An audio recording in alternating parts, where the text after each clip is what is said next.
Goeiedag, in Handelinge 5 vertel Lukas vir ons die verhaal van Ananias en Safira, 'n getroude paartjie wat hulle stuk grond verkoop het en 'n deel van die geld teruggehou het, maar gejok het of voorgegee het, asof hulle alles gee aan die apostels of vir die gemeenskap.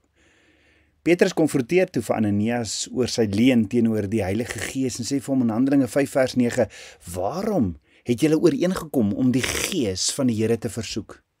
Toe val Ananias dood neer.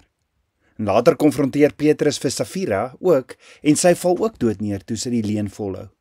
Ananias en Safira was skynheilig. Hulle het voorgegee om vrygewig te wees, maar het in werklikheid gelieg. Die probleem is, daar is altyd diegene wat op soek is na die aandag en die bewondering van mense, bo die guns van Abba Vader, wat 'n skynheilige vertoning van vroomheid toon. Ons word vermaan om nie ons eie wil te soek nie, maar altyd Abba Vader se wil in toewyding. Yeshua, ons hoëpriester, het hierdie soort benadering tot spiritualiteit meer as een keer in sy leringe ook aangespreek. Toe Ananias en Safira probeer het om valslik 'n vertoning van vroomheid te toon, het hulle ligte dadelik uitgegaan. En dis belangrik om ernstig te oorweeg wat die boodskap is wat Abba Vader aan ons wil oordra hierdeur. Wat kan ons uit hierdie kort verhaaltjie in Handelinge 5 leer?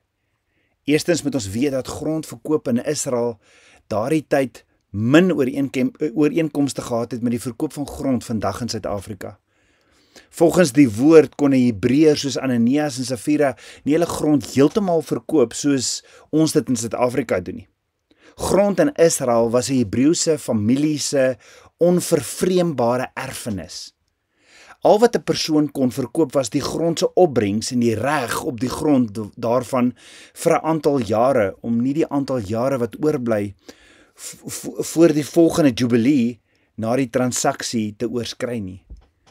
Die aard van die transaksie was meer soos 'n landbou huurkontrak of huur van kommersiële eiendom as 'n verkoop. Tweedens moet ons ook daarop let dat daar nêrens in die woord, in teenstelling met die algemene opinie en algemene lering, nêrens staan daar dat Abba Vader Ananias en Safira gedood het nie. Ananias en Safira is nie gedood soos Ussa, wat in 2 Konings 6 aan die verbondsark geraak het nie. Of soos Nadav en Abihu wat strange fire in die allerheiligste by die tabernakel by die heilige gedeelte ingebring het, Levitikus 10 nie. Die woord sê Nadav en Abihu en Ussa is deur Abba Vader se oordeel getref. Maar Ananias en Safira is nie deur Abba Vader se vuur sy oordeel getref nie. Nee, Petrus sê vir Ananias in Handelinge 5 vers 4 tot 5 sê Petrus, as dit nie verkoop was nie, het die eiendom nie joune gebly nie, en toe dit verkoop was dit nie in jou mag nie. Waarom is dit dat jy hierdie saak in jou hart voorgeneem het? Jy het nie vir mense gelieg nie, maar vir God. En toe Ananias hierdie woorde hoor, het hy neergeval en gesterwe. Hoor jy, die woord sê nie dat Abba Vader vir Ananias geoordeel, gedood of gesterf het nie. Ananias het net neergeval en gesterf.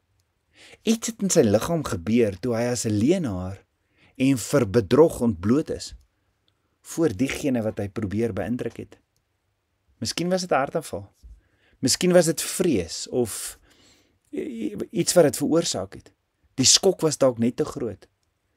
Ons weet nie presies wat aan hom gebeur het, wat sy dood veroorsaak het nie, maar ons weet wel, Abba Vader het hom nie geoordeel nie.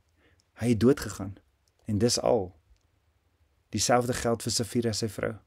In Handelinge 5 vers 8 tot 10 sê Petrus vir haar, sê vir my of julle die grond vir soveel verkoop het, en sy sê ja, vir soveel.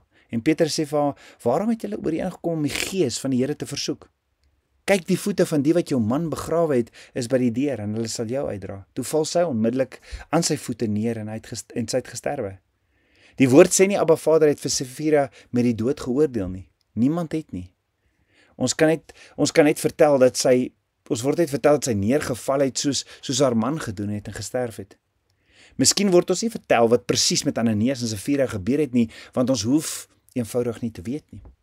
Miskien is ons nie eers veronderstel om te spekuleer of te oordeel nie.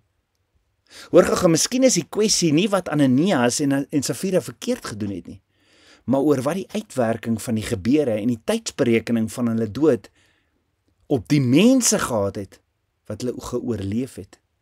Miskien is die kwessie wat Abba Vader in hierdie verhale in hierdie verhale van Ananias en Safira aanspreek, nie sonde van skynheiligheid nie, maar die gevolge daarvan om nie in vrees vir Abba Vader te lewe as sy priesterdom nie.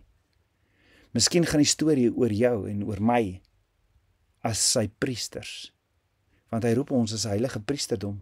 1 Petrus 2 vers 9. Miskien is die vraag eerder, met wat se hart dien jy as Abba Vader se priesterdom? Stem jou lippe en aksies ooreen?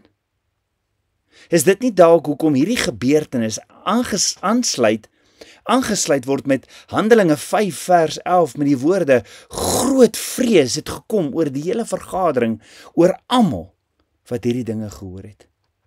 Jy sien, ons as priesters moet ons lewens leef in hierdie vrees en hierdie ontsag van Abba Vader in nederigheid. Is dit nie dalk tyd dat die boodskap wat Abba Vader vir ons het, dat hy ons roep as priesters en dat ons 'n opdrag het van ons Messias om disippels te maak, hulle te doop en alles te leer, ernstig moet opvat nie? Besef ons die erns en verantwoordelikhede as priesters van Abba Vader in sy koninkryk. Kom ons bid saam. Ons almagtige Vader, Papa God, dankie dat U ons roep as U heilige priesterdom. En Vader, ons wil diensbaar wees in U koninkryk. Ja, Vader, ons wil disippels maak, leer ons, Yeshua, leer ons hoe om disippels te maak. En mag ons U dien met ontsag, nie om deur mense, nie om mense te behaag nie, maar om U alleenlik te behaag. Ons eer U, Abba. Ons loof en ons prys U dat U ons roep om saam met U in vennootskap en saam met U om diensbaar te kan wees in U koninkryk. Dankie vir die voorreg. Ek loof en ek prys U. Ek bid dit in Yeshua Messias se naam, die seun van Jotewaweh. Amen. Shalom.